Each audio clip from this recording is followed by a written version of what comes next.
going on, everybody? It's your favorite boy from Philly, Tony Enos, singer, songwriter, producer, and truth seeker. Welcome to Journey to Spirit, Pragmatic Reflections for Modern Spirituality. Before we go any further, I would just like to give a little disclaimer that I am not a licensed therapist or a therapist of any kind. I speak on behalf of no organization, no church, no religion, no establishment, no particular people. My goal with this series is really to just share my spiritual journey and what has brought me spiritual health and poured joy and good medicine into my spirit. Today's topic is the big one: love.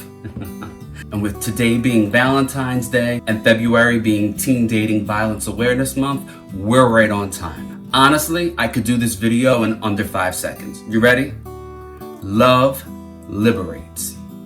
That's all. Goodbye. Thank you for watching. I think love means different things to different people. The fundamental principle of love is that, you always hear that saying, love is love, but that's very true. If you cut love in half, you just get more love, or 2 pieces of love.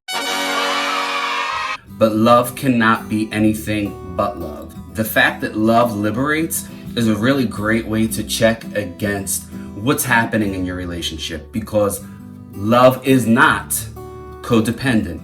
It is not controlling. It is not abusive. It is not selfish. It is kind. It is patient, kind of all those beatitudes, right? Or whatever that scripture is. My barometer in love, and I'm talking about across the board, so intimate romantic relationships, family relationships, friends, acquaintances, what have you, because I want to give love to everybody and I want everyone to feel love and feel that from me.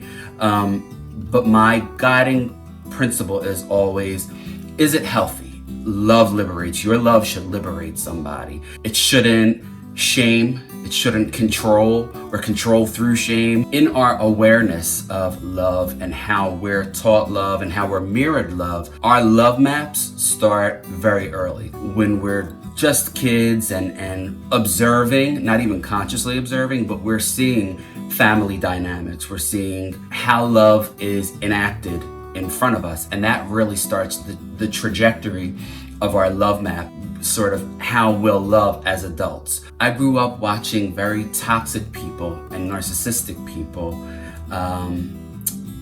be codependent with one another. And I saw that masked as love. So I grew up with a very Christian, bleeding heart, self-sacrificial example of love. We're gonna stay together and we're gonna work through the problems. I'm gonna go down with the ship in the name of love. And you cannot do that. You cannot go down with the ship in the name of love, because that is not love. You also cannot love without healthy boundaries.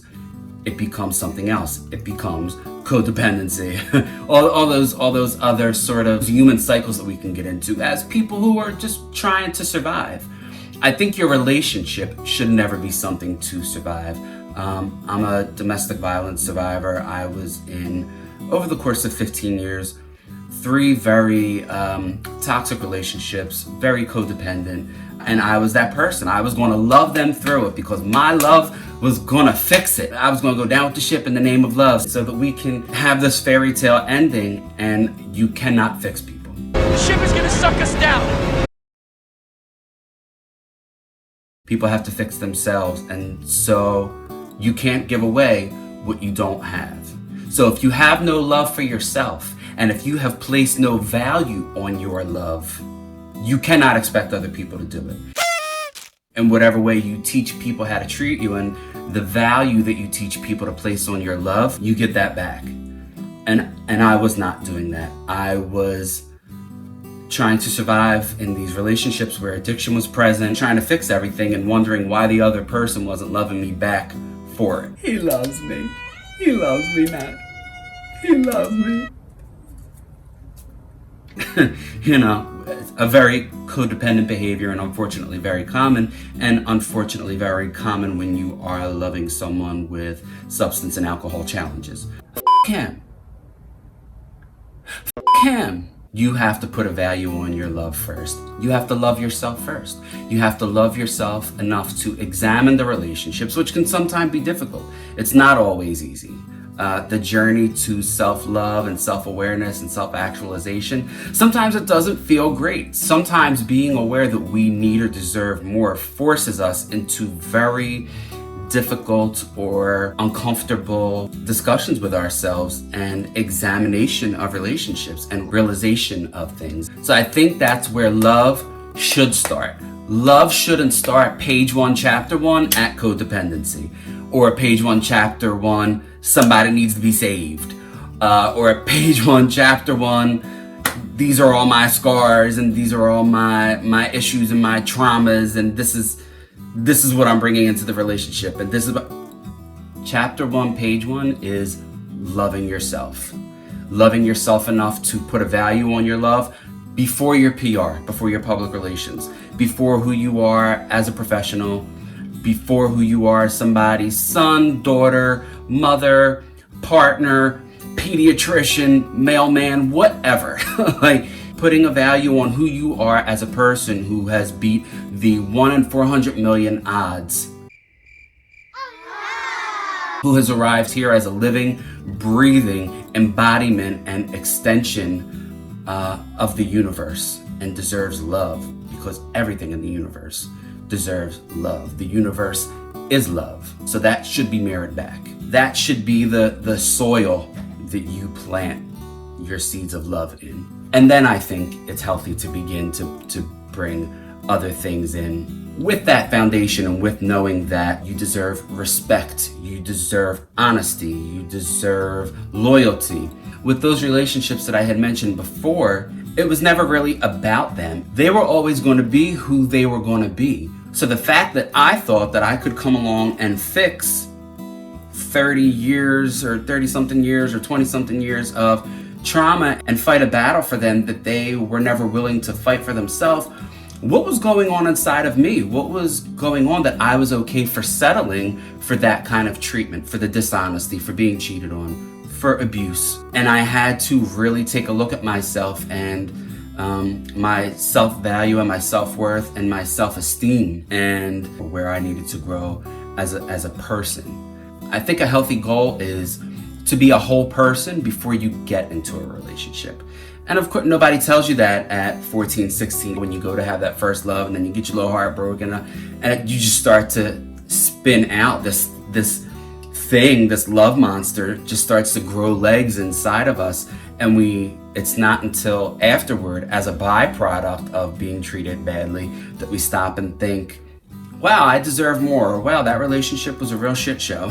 and I really need to take stock of what I want and what it is that I'm settling for. I do believe that it's healthy to be a whole person first. So when two people bring that wholeness to the center and we don't need each other to save each other,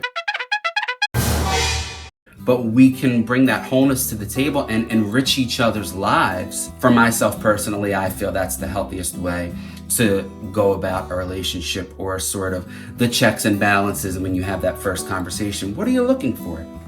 Something that's healthy, someone who can communicate, somebody who knows what they are. You know, you have your little checklist of standards, and don't lower your standards, because I'd rather be alone than unhappy. I'd rather be alone than unhealthy, and I'd rather be alone than settle. Our culture, for some reason, we fear being alone and being in silence. It is such a beautiful place, and the tendrils of new things can take root in that space and in that healthy solitude and in that silence. Again, you know, we talked about awareness in the previous episode and how silence is the one and only voice of God. And it's out of the void, out of the nothingness, that beautiful new things come forward. So don't be afraid to be alone. Don't be ashamed of being alone. And don't have those things fuel relationship behaviors. It is of the highest importance to start inside ourselves. Some days that looks like getting up and looking in the mirror and say to yourself, you're doing a good job. I love you. I know it's been rough. I know it hasn't been easy. You're doing the best, and your best is good enough, and you're doing a good job. It starts with that self-love. How do you show yourself and your spirit love? Comment in the comments below. Tell me what has worked for you in filling your spirit with more love so that you have healthy love to give away to other people. Please don't forget to like and subscribe. Click that little bell so that you are aware of when new videos come out, and let's keep the conversation going. Healthy conversations and healthy self-discovery is the journey to spirit.